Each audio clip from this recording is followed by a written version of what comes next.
Hello, everybody from ecology class. I am coming to you in digital format because I was unable to attend today. But I would like to go over my handout, which you apparently all have in front of you now. This is weird. But yes, I'd like to start out by going over the history of coffee and how it has sort of ingrained the different ecological and economic problems that we see today. So starting out, prior to 1000 AD, the members of the Gala tribe in Ethiopia noticed that when their farm animals, usually herding animals because these were migratory pastoralists, were eating the sort of beans off of the coffee plant, they sort of gained a lot of energy, and the person who first learned about coffee was a guy named Coffee. Forget his name. He, quote-unquote, saw his sheep dancing on the hill. So this then became sort of bought and traded, and it became a staple of the diet of Arab peoples in that area. However, it wasn't brewed. It was usually just wrapped in animal fats and then eaten for a large boost of energy. It was first introduced to Constantinople by Ottoman Turks, and the world's first coffee shop, Kivahan, was opened there in 1475.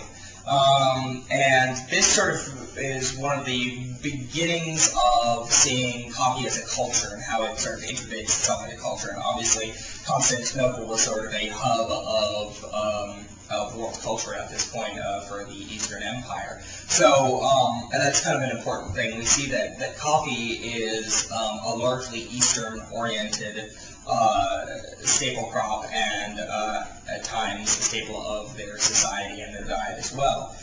And then in 1511, the corrupt governor of Mecca tried to ban coffee, and was deposed because of that, when the Sultan sent word that coffee was sacred. So he was executed after that. So as we see again, you know, the governor of Mecca was decapitated because he didn't feel that coffee was necessary. So we see a sort of great intrusion into the society at the time. And when we jump into 1562, this is the beginning of Spanish intrusion into South America. So what the Spanish conquistadors were doing, obviously, was going into these areas, and they were looking to colonize, and they were looking to export goods like gold and diamonds and minerals, salt, and sort of exploit the peoples and sort of distribute the influence of Spain over the New World, as they say. However, they didn't really realize that coffee was going to become such a westernized staple crop until later in the 1600s. One of the main times that was sort of introduced into Western culture was when Pope Clement VIII was urged by his advisors. In 1600, was urged by his advisors to try and to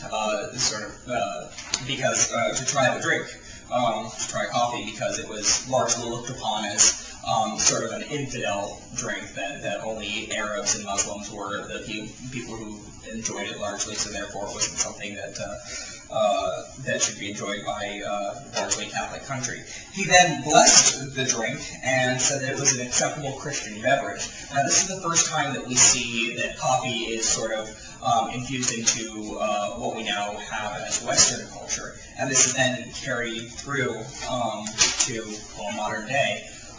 So before 1600, coffee was centralized in the Mediterranean and the Middle East and Africa, but after this, the intrusion of coffee into the New World was kind of imminent.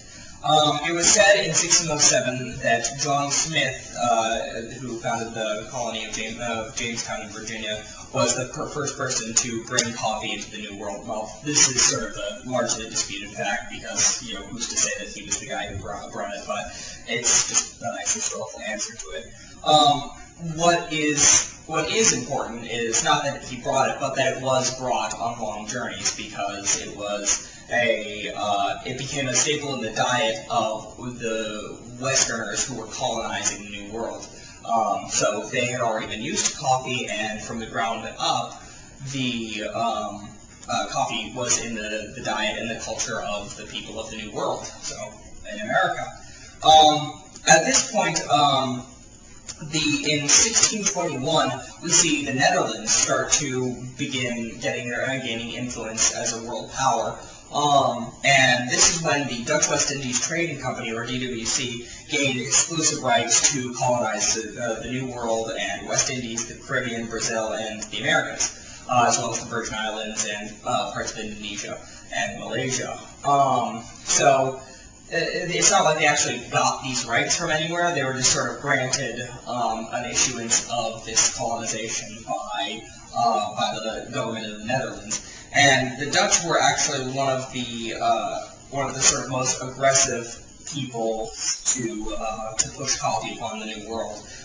And they began fighting with the already sort of entrenched Spain for portions of Brazil to plant their tea and coffee plants. In 1645, the first coffee house opens in Italy, and this is sort of where we see the burgeoning of coffee as a culture, which we will talk about later. And in 1652, my laundry is done. Anyway, in 1652, the first coffee houses opened in England. Now, this is sort of where coffee houses gained their stigma as sort of a intellectual, sort of haughty type of drink. And it shortly thereafter, 1668, coffee replaces beer as New York City's favorite drink for breakfast. And then we have sort of this wide array of coffee houses opening in major metropolitan areas, which become sort of hubs for social interaction and forums for discussion and great exchange of ideas and all the things that we know coffee houses to be today.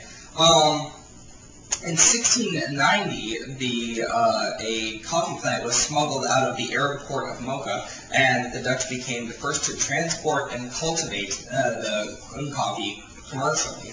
So what the Dutch were doing in the DWC, when the Dutch West Indies Trading Company, that's my roommate, yeah, it's racing. What they were doing is they were realizing that this is becoming sort of, it wasn't just a passing trend, this was becoming entrenched in society and in the diets of people, and they could capitalize on that. So what they were doing is they became serial colonizers, and they would colonize many different countries, and they would sort of take the natives and make them work in very poor conditions, oftentimes verging on slave labor, if not slave labor in general.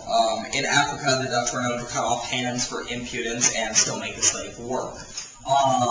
And this is sort of where we begin to see the division between the sellers and the producers, which will become very important later in our discussion. Because oftentimes the people who want to sell the product are exploiting greatly the people who are actually producing the product. So that distinction becomes very important.